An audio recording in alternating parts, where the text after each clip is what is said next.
विजय थालापती यांनी जे बोलून दाखवलेलं आहे ते अक्षरशः करूनसुद्धा दाखवलेलं आहे। सरकारी रुग्णालयात बाळाचा जन्म झाल्यास त्या नवजात बालकाला सोन्याची अंगठी भेट म्हणून दिली जाणार असं त्यांनी आश्वासन दिलं होतं।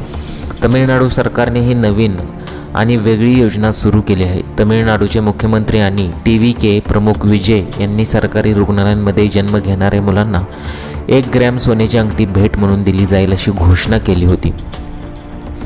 आणि मग सर्वांना असं वाटलं होतं की ही फक्त घोषणा आहे, परंतु विजय थालापती यांनी करून दाखवलेलं आहे। या नवीन योजनेचे नाव थाई मामन गोल्ड रिंग योजना आहे।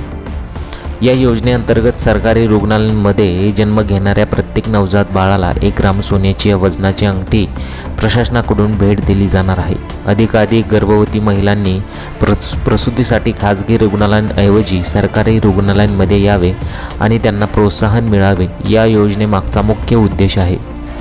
सरकारचा दावा आहे की ही केवळ एक कल्याणकारी योजना नसून तमिळ संस्कृती आणि परंपराशी जोडलेले एक भावनिक पाऊल आहे।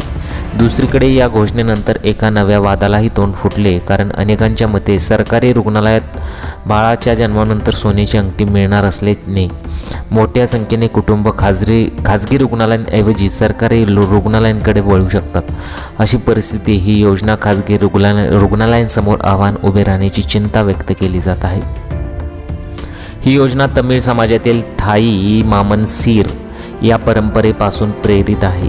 या परंपरेनुसार बाळाच्या जन्मानंतर त्याचा मामा त्याला भेटवस्तू देतो।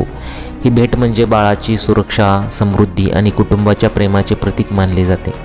सरकारने याच सांस्कृतिक परंपरेला योजनेचे रूप दिलेले आहे। आता राज्य सरकारने नवजात बालकांसाठी मामाची भूमिका बजावणार असून त्यांच्या आयुष्याच्या सुरुवातीला एक विशेष भेट दिली जाते, म्हणजे रिंग।